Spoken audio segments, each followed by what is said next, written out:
I felt like I wrote this book for people who were as confused as I was at some point in this Yeah. journey, Yeah. like as to what was going on with me. So I kind of must have sort of unconsciously assumed that people who might be interested in this book will be literally people who are already on this journey, Yeah. like they've Yeah. had an awakening or they've had some glimpses, some shifts, some openings, and that were very liberating. And all of a sudden they find themselves like struggling again and like wondering what the hell is going on. Like I've just Yeah. had this like freeing experience and like why am I suffering? And maybe even more than before. So many of us go through, maybe some people will call it midlife crisis. Maybe some people Yeah. will call it dark night of the soul. Yeah. Maybe some people will call it whatever, depression. I Yeah. don't know who I am anymore. What the hell is Yeah. going on? There's only a few books that I've read that really talk about being a human going through this process and like what it's Yeah. actually like. Whereas you can read books that kind of point you to it and kind of talk about, the absolutes and, the kind of the process of awakening. But I personally like, I love it when I come across a book talking about like another human's um, like experience of going through awakening and how that looks as a human being, and that's Mm-hmm. well. So it's funny, like some people are against that, but actually I find that such a and this is kind of the whole theme of your book, which we can get more into, like the humanizing of the awakening process. And that's why I feel it's such an important book because it really makes space, in a sense, for the human side of everything and how important it is to incorporate that all into the awakening, as it's not something that um, needs to be transcended. It's about like Mm-hmm. seeing that's a fixation in itself, trying to transcend the human. So, and it just it like so. This is basically the main point I want to make. It's like sharing your story. Like there's a relatableness for anybody going through this. Of like, oh, you're just another human that's kind of going through the same process, not some like idealized spiritual figure, which I think personally I found so.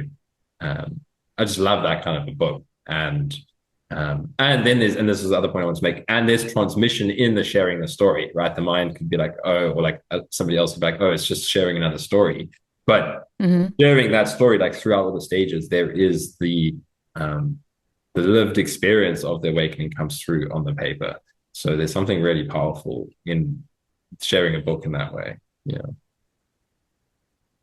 Yeah. Yeah. And I remember that I was very similar to you. I mean, I still am in that sense that when I was going through like this massive sort of breakdown, like Yeah. emotional breakdown, that's what I was looking for. Yeah. I found myself looking, like watching videos on awakening all of a sudden, and I honestly couldn't even understand why I was doing that because I had no interest in awakening in the sense like, if Mm. anything, I was kind of disillusioned with the whole transcending thing Yes. and Yeah, exactly. whatever. And I was actually, it took me a while to realize that what I was looking for were actually teachers who were not just talking. I wanted to hear about like the dark void. I wanted to hear why I felt like I was falling apart, and like Yeah. I wanted to hear about the waves of terror and where the hell they were coming from, and things like that. And all I was hearing, and again, this is not a criticism at all, because those kinds of conversations that maybe focus on the transcendent bit, so to speak, Mhm. you know, they're also very much needed because they're Yeah. also pointers, right? They play their It's own just role. that at Yeah. this point, that's not what I was interested at all. And Yeah. I was literally looking, I now know that I was looking for teachers that would like bring Yeah. the humanness to the table, and to those conversations. And I couldn't find one, Yeah. and even the way some of them sort of appeared, and again, it's just my perception, obviously, but like everybody like felt like so like composed and like Right. Right. 24/7 Zen, and there was just something that was, and they may have even been like that, Yeah. genuinely in their private lives, behind the scenes, totally, but. for me there was just something missing, you know, Yeah.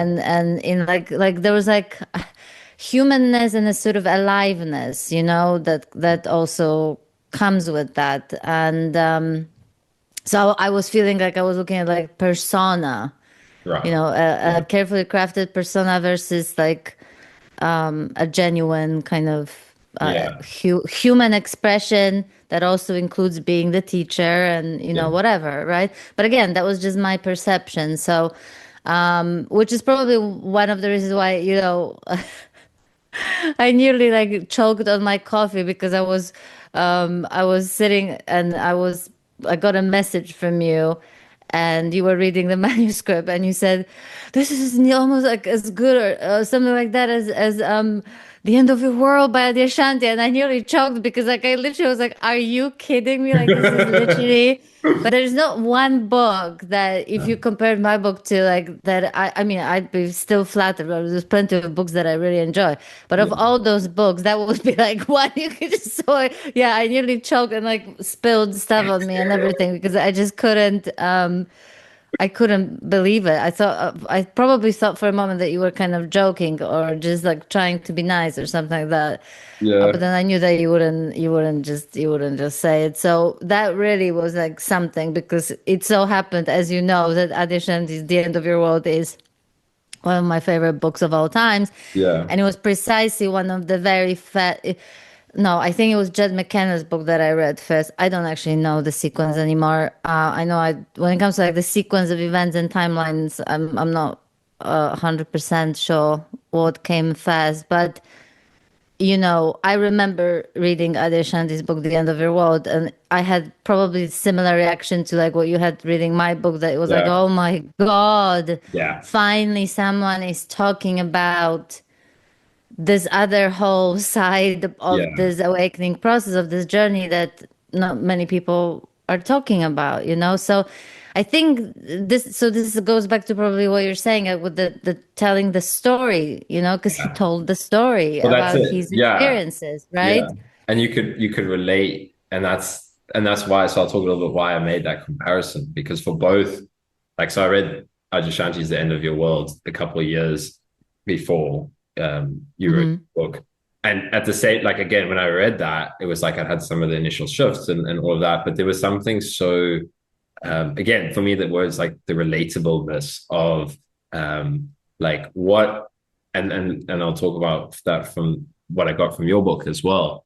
Hmm. Is the relatableness of like how much suffering there can still be after the initial shifts, you know, and again, not talking about it from like an outside perspective, but talking about it from a lived perspective. Whereas like I remember reading, you know, Adyashanti talking about like these phases where he struggled with his chronic illness, and he would spend like, yeah, and just how he was like the 5 years after his initial awakening were like the toughest 5 years of his life.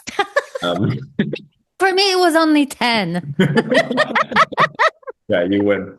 Um, but like, And we're talking about the guy who had some kind of reference point, at least, you yeah, know, yeah, I yeah. He was think in a at that point, tradition. Yeah, yeah, right? yeah, exactly. Yeah, true. And you didn't, and that's what I've always found so interesting. It's like I like Angelo. I found Angelo so early on, and I feel like I had a really good teacher in him because he includes the Hmm. shadows so well. So I wasn't even like, Yeah. um, I wasn't even being guided away from any of that. Maybe like really early on, but still, even having all of that, and like Angelo played such a huge role for me. But just for me, reading, because this is what I would get. It would be so confusing, the life side of the awakening for me, like in some of the stages. Like, okay, how does like, you know, all of this come together with the being a human thing, and then Hmm. read Hmm. other people's experiences of how they had the same struggles or they had the same suffering. And that's what I wanted to say about your book, was just the making space for, like you said, the like terror, or like really the like those moments. And I've hit that space many times, and I've had it with the people that I work with in groups and one-on-ones, of like, you just don't want to even exist anymore, right? You're just so sick of the human realm, the like, I You just recall, want to check out. yeah, Yeah. exactly. I would Yeah. be Yeah. like, Yeah. Yeah. I went to the beach the one day when I was in one of these kind of dark nights, and I just was like screaming at the stars, like, okay, Like, when are you gonna beat me out now? Like, I'm done. Like, I'm so done with all of this shit. Um, and I call that like existential despair. You know, it's even it's not even terror. It's more the like the despair of nothing can be done to get away from like what's arising. Yes. There's no way to Right. get out. It's like, Yeah, fuck, right. There's no way out. Yeah, we're fucked. no way Yeah. out. But so Yeah. what I found so beautiful about the book is I think people can feel so alone in those experiences that there's like, and that's I think what you mentioned in the book, like you can feel like I've really fucked up the process. Like, there was an awakening and As clarity. if you could. Yeah, right. But that's like Yeah. I hear you. No, if I people know. don't share having been through those phases, Yeah. um, it can feel so much like something that the identity needs to hide about itself. Of like, Or I'm doing something wrong, or yeah, I'm fucked up yeah, and irreparable, or yeah, something like that. Yeah. Yeah. yeah. I've lost the awakening that I had. I've lost the clarity and off. Um, but Yeah. really, I mean, it's like it's such a important part of the unfolding itself. Yeah. Where the surrender really happens is like the but when there's just nothing that can be done. So it's like a how would I say? I think Angelo said it before. It's like um you just don't there's no strategy anymore that can do anything about anything, Yeah. yeah, in those moments. But I think reading about those moments, this is what I got from it. Reading about and this is actually something else I wanted to say is the authenticity and the genuineness that comes through in your book is what makes it so powerful in my perspective, because it's not, again, you're not writing it from an outside perspective. You're writing of like, this was me in these phases, and there's no and this is where I've mentioned to you a few times where it's like I think this is such an important book for other people that I know that are on this path and pretty deeply realized, and kind of sharing and transmitting about awakening, and yet still, and again, this is not a judgment on anybody, but Of course. it's like it's a fixation that everybody has to work out. But I was like, that still kind of get caught on the like this. What do I do about this? Like, why is this happening in my experience? Like, I shouldn't be having this reaction anymore because I'm at this stage, or like maybe Yeah. not even saying I shouldn't be having it, but being confused that things still arise. And this is what I've always gotten, and what I wanted to say earlier of like what I got from you when I first listened to your talks with Angelo, and then we had some conversations, and then I read your book, and it was always the kind of transmission that I got from you is it's everything can arise, right? There is nothing that is like it's just the belief of like there shouldn't be something happening anymore that's actually causing them. There's nothing wrong with any arising of the human experience or any aspect of human nature. Actually, you are the one of the very first, if not the first people that actually made me appreciate the sharing of the story, Right. funnily enough. Because I remember you talking to me, I think it must have been when we just first met, Yeah. when you were watching my conversation with Angelo on Angelo's channel. Yeah. And where I was sharing my story, and you said something along the lines of, "Oh, you said this, and that really clarified it for me." And Yeah. then I noticed this, and then whatever, I don't remember anymore what that was specifically. In many of these non-dual circles and stuff, there's so much against the story, right? Or like of talking about like your shifts and your awakenings and your experiences and what happened. And then something in the way that you shared to me that you were just like, this was your personal story and the story was all you knew, because that was how your awakening played out. There was something when you reflected that back to me, which kind of also released a fixation for myself of like, oh, of course I'm allowed to share about, because this is how this journey has played out for me. Like there's no attachment to the story, but it made me kind of, just kind of release the idea that there was something wrong with the story. There's only a few books that I've read that really talk about being a human going through this process and like what it's actually like. Whereas you can read books that kind of point you to it and kind of talk about, the absolutes and, the kind of the process of awakening. But I personally like I love it when I come across a book talking about like another human's um like experience of going through awakening and how that looks as a human being, and that's Mm-hmm. well, so it's funny, like some people are against that, but actually I find that such a and this is kind of the whole theme of your book, which we can get more into, like the humanizing of the awakening process. And that's why I feel it's such an important book, because it really makes space, in a sense, for the human side of everything, and how important it is to incorporate that all into the awakening, as it's not something that um, needs to be transcended. It's about like Mm-hmm. seeing that's a fixation in itself, trying to transcend the human. So, and it just it like, so this is basically the main point I want to make. Is like sharing your story. Like there's a relatableness for anybody going through this, of like, oh, you're just another human that's going through the same process, not some like idealized spiritual figure, which I think personally I found so I just love that kind of a book. And then there's, and this is the other point I want to make, and there's transmission in the sharing the story, right? The mind could be like, oh, or like somebody else could be like, oh, it's just sharing another story. But Mm-hmm. sharing that story, like throughout all the stages, there is the lived experience of the awakening comes through on the paper. So there's something really powerful in sharing a book in that way. Yeah. To me, this is like the best thing about the awakening journey, it's Well, it it's is actually. seeing through a lot of bullshit, Yeah. seeing through a lot of illusions, seeing through a lot, it's everything. Yeah.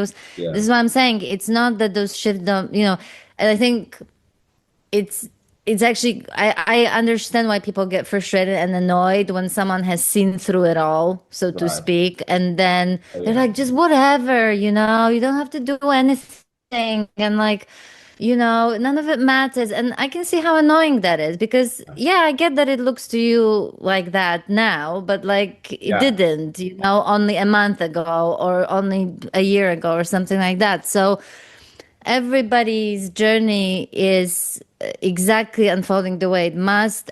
This Exactly. is at least the way I see it, and it's completely unique.